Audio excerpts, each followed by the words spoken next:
Candlelight Stories audio production. Stuttering Stan Takes a Stand is written by Artie Knapp, illustrated by Barbara L. Gibson, and published by the Cincinnati Children's Hospital.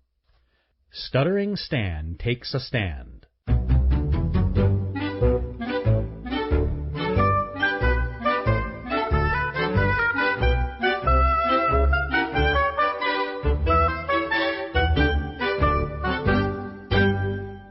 Remember, the early bird gets the worm, Stanley. But I'm a squirrel, Mom. Why should I care about what birds do? There's a lesson to be learned from birds, Stanley.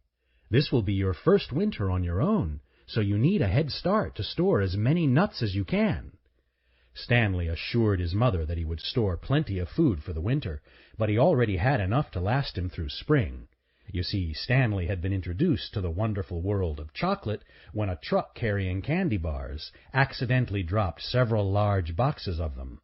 Stanley never told anyone about his discovery and hid his treasured chocolates in an old abandoned oak tree. Stanley thought his secret was safe, until a chipmunk named Earl discovered his secret. "Hello, Stuttering Stan," said Earl. "I haven't seen you in a while.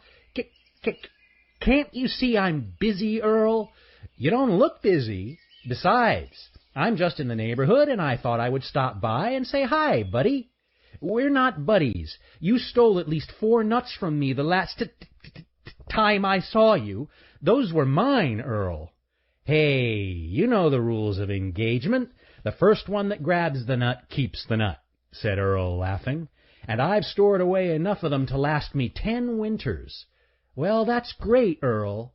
Come on, what gives? Since when do squirrels not have an interest in nuts? What are you up to, Stuttering Stan?" "What do you mean? I've been searching for nuts, too," said Stanley sheepishly. "Well, it hasn't been around here, or I would have seen you. Hey, what is that on your chin, Stuttering Stan?" "Oh, it's nothing." As Stanley turned around to lick chocolate off his chin, Earl saw a stack of Stanley's candy bars lying next to the old abandoned oak tree. "Oh, my," said Earl. "You have chocolate. I haven't had chocolate since the Mertlin kid spilled his Halloween candy 2 years ago. May I have some, Stuttering Stan?" "It's mine, Earl." "Yeah, but won't you share some of it with me?" "Why should I do that? All you ever do is make fun of me." "Come on. I'm only joking. I don't mean anything by it." At that moment, Earl and Stanley both froze in their tracks as a frightening and familiar voice echoed directly above them. "I'll just take the candy off both your hands," snarled Raker. Raker was a mean and nasty raccoon that nobody ever dared to mess with. Legend had it that Raker had lost his right eye after starting a fight with a rattlesnake named Chopper. Raker wore an eye patch over that eye and vowed to hurt anyone who made pirate jokes at his expense.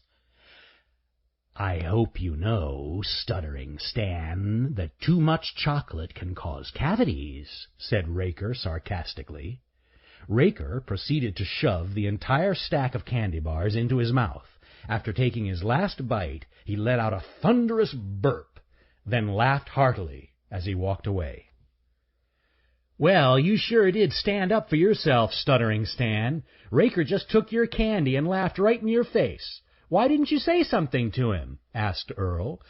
"I didn't see you doing anything to stop him, Earl. Besides, I want to live to see another day." "Hey, it wasn't my chocolate he took. I tell you what, Stuttering Stan, let's forget about Raker. Just get us some more of your candy." "That was all I had left." "Are you sure, Stuttering Stan? Where did you get it from, anyway?" "I bought it from the grocery store." "Do you really expect me to believe a story like that?" "I promise I won't tell anyone if you let me in on your little secret."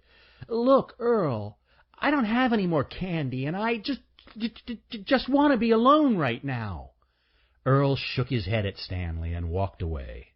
"That's okay, Stuttering Stan," said Earl from afar. "If you won't share your candy with me, I'll tell everyone I know about it. Then let's see if you get to enjoy it." Stanley expected that Earl would tell everyone about his candy, so his saying he would was no surprise.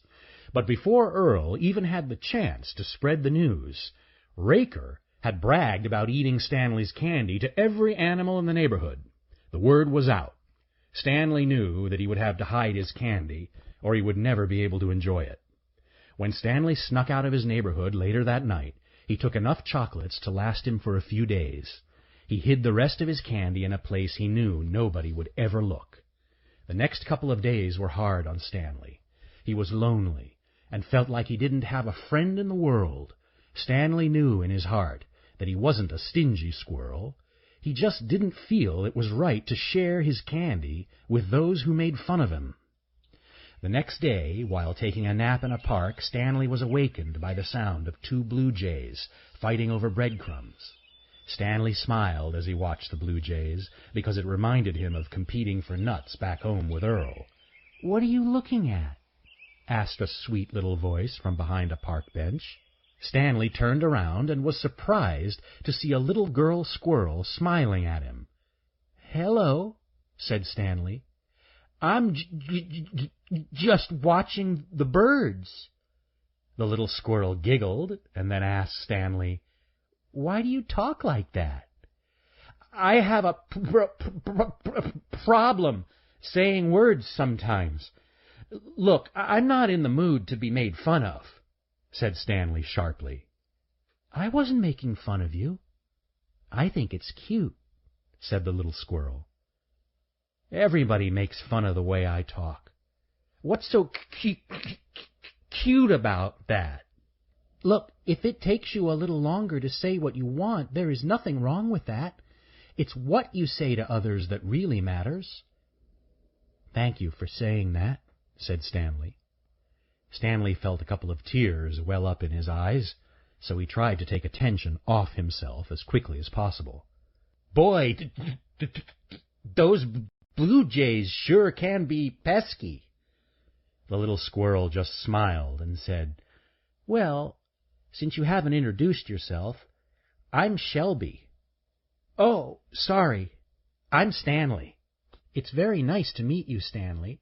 I've never seen you before. Where are you from?" "I live in a little tree over on Walnut Street." "What brings you all the way over here?" As Stanley explained to Shelby why he had left home, all of the emotions he had kept inside for so long began to pour out. Stanley was angry, he was sad, he was many things, but above all, he was hurt. Shelby listened to Stanley as he went on and on about Earl teasing him and Raker taking his chocolate. When Stanley finished speaking, he had anticipated words of encouragement, but Shelby would have none of that. "Stanley, look at this," said Shelby as she lifted up her top lip. "Yeah, that's right. I lost my 2 front teeth, and not a day goes by that my 3 older brothers don't tease me about it. Does their teasing bother you?" "Stanley, I know my brothers love me. They only tease me to try and make me laugh along with them." But what about when it's someone like Raker? He doesn't care about me, or anyone for that matter." "I'm sure deep down Raker has a soft spot in his heart. Just try to talk to him." Stanley was far less confident about Raker's ability for reasoning than Shelby was, but he promised her he would try. Stanley decided it was time to go home. He thanked Shelby for her friendship and gave her the rest of the candy he had with him. Stanley asked Shelby to share the candy with her brothers. She promised she would. The next morning, Stanley had barely reached home when a voice yelled out, "Look who it is! Stuttering Stan is back." "Hello, Earl," said Stanley. "How are you?" "Well, I'm a lot better now that you're home." "Oh, yeah? Why's that?" asked Stanley. "Easy. You had candy, and we want some of it," said Earl, pointing over Stanley's shoulder. Stanley turned around and was shocked to see every animal in the neighborhood smiling at him. "Hello, everybody," said Stanley. "Hello, Stuttering Stan," replied all the animals in unison.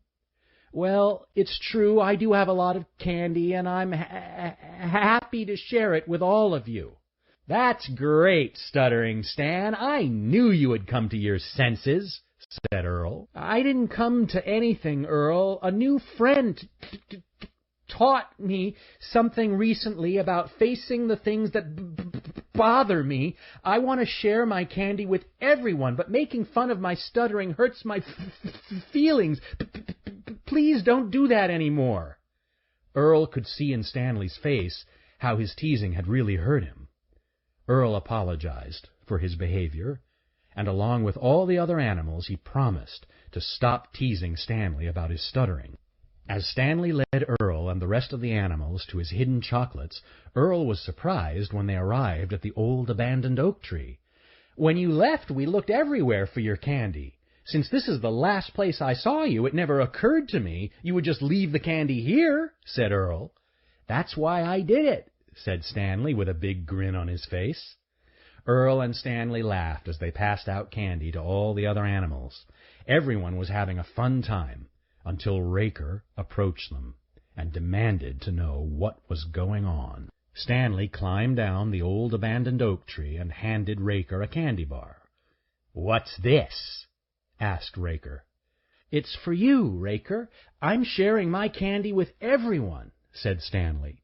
"Well, I'm not in the sharing mood," said Raker. Raker demanded that all the animals put their candy in a pile by his feet, and one by one they did. "Now, wait a minute, Raker. You can't have all the candy just for yourself," said Stanley. "Oh, really?" said Raker. Raker picked Stanley up by his hind legs and held him upside down. "I don't have to share because nobody here can make me," said Raker. Stanley wanted to stand up to Raker, but he couldn't bring himself to do so. Raker was just too big, and Stanley was scared of him. "Put him down, right now," said a soft little voice from the crowd of animals. "Who said that?" snarled Raker. "I did," said Shelby.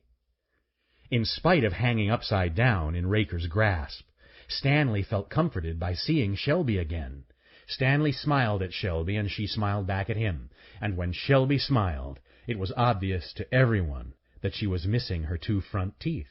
Raker laughed at Shelby and said, "What are you going to do if I don't let him go?" "Oh, don't tell me. You'll bite me with your gums, right?" Despite the advice Shelby gave him about being teased, Stanley could see that Raker had really hurt Shelby's feelings. It was at that moment that something changed inside Stanley. He no longer had a fear of standing up for what he believed in, even if it meant standing up to the likes of Raker. Stanley clawed his way out of Raker's grasp, and while doing so, he caused Raker's eye patch to pop off. What surprised everyone more than Stanley standing up to Raker was the fact that there wasn't anything wrong with Raker's eye after all.